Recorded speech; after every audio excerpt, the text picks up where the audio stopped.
Hello everyone. Today we are going to handle question 3 of the Maranda High School Chemistry Paper 2 that was done in July, I think July. So you need to get your notebook and we start. If you haven't watched question 1 and 2, so you can look at them.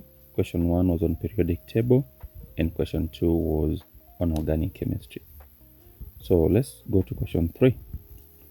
Draw a well-labeled diagram to show how zinc metal is purified by electrolysis.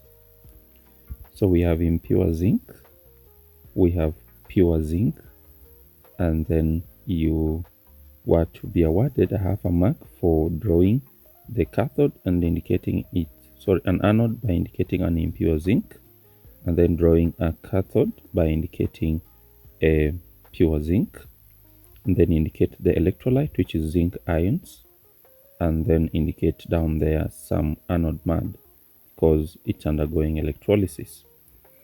So that was, you are awarded 2 full marks by drawing this particular diagram. On B, use the standard electrode potential given below to answer the question that follows. So in this paper, these were the electrode potential that were given, and C Roman 1 states whether acidified manganate 7 ions can oxidize, they can oxidize M2 plus. Give reason for your answer.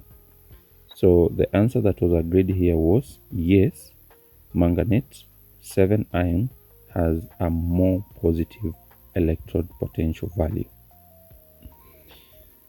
And then on Roman 2 was write the e.m.f of the half cell of A if P was used as a reference electrode. Show you are working. So let's go back to the electrode potentials. So we have A and P.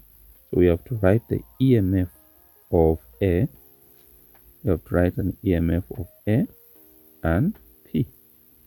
So let's look at their electrode potential. Where is A and where is P? Here, so we have A here and we have P just below it. Okay, so we have to write their e.m.f. So A is having a positive potential value while the P is having a negative.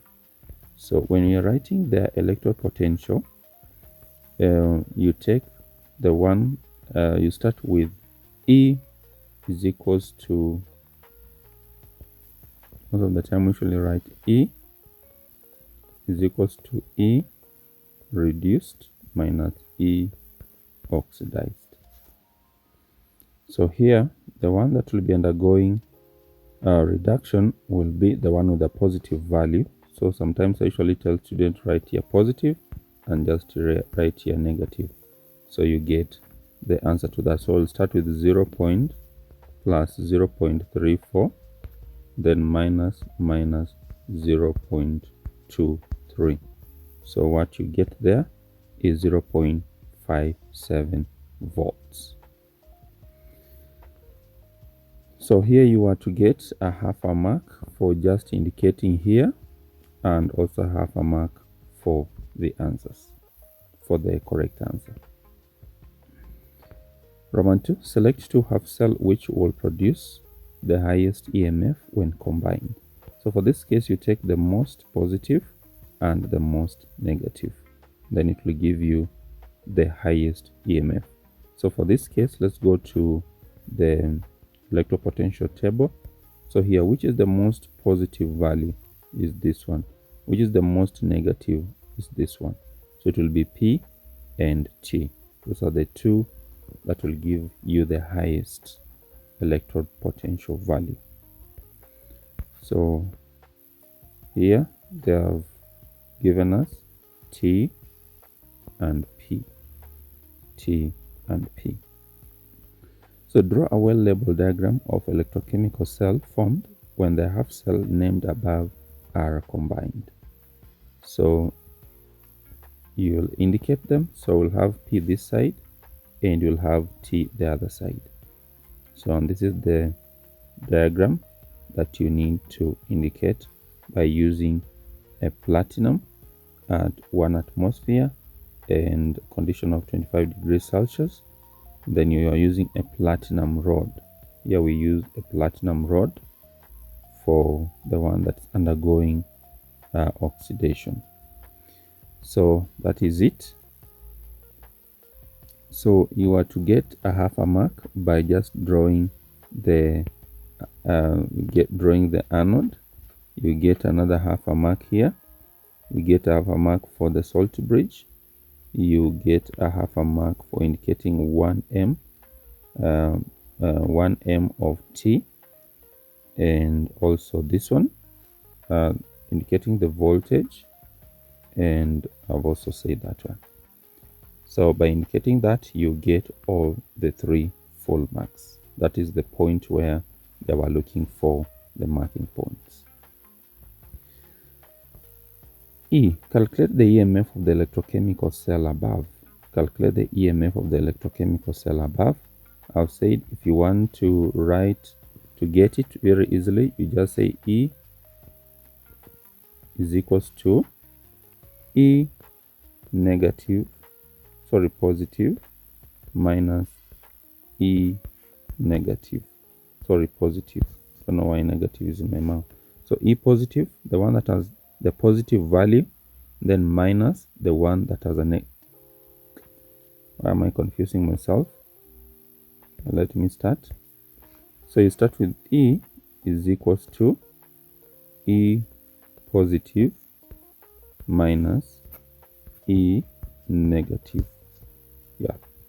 So the one that has a positive value is the one that begins like here, and the one that has a negative value is the one that follows. So once we have this equal sign, this value will change to positive. So that is it. So for example, here we started with a positive value and then followed with a negative value, which is giving us a positive value. If cell indicates a negative value, it means that is an electrode potential that cannot, a reaction that cannot work. So it's not possible for it to take place. Then an alloy containing iron was dissolved in an acid and the total volume made up to 250. Then 25 centimeter cubed of this solution required 18.0 centimeter cubed of 0.15 acidified potassium dichromate 6 to react with completely as shown here on the equation. Calculate the mass of iron in alloy. Calculate the mass of iron in alloy. So here you want to take, so now this one is about relating to moles, and so I want to explain to you an alloy containing I'll go through the question again so that we are at the same point. An alloy of iron, okay, was dissolved in an acid and the total volume made up to 250. And then 25 of that was taken in this solution, required 18.02 18.06 centimeter cubed of 0.15 m acidified potassium dichromate 6 to react with completely as shown. Now calculate the mass of the iron in the alloy. So let's handle it. So number one, we have to use this to calculate the moles of potassium dichromate 6, which will give us 0.027. So 18 times 0.15 divided by 1000, you get 0.027. I hope there we are together. And then when we move below, we look first of all at the equation here. We have the mole ratio. So since we have gotten the moles of the dichromate 6, and dichromate 6 has 1, iron has 6. So we take this, we multiply it by 6 to get the mole of iron, and that one gives us this value here. It gives us 0.016 moles. Now 0.016 moles is the moles that reacted in comparison to that. So we take that and now multiply with 250, because that one will be in 25, to get now the one in 250. So that will give us, that is going to give us this moles, 0.162. Now 0.162 is the one that was in 250, so that we take now that moles, then multiply by 56 for us to get the amount of mass there, and that is the value. So thank you very much for watching. The next question, we'll be looking at it in our next video. So if you have found value in this video, ensure you like, share, and subscribe. Thank you for watching. See you in my next video.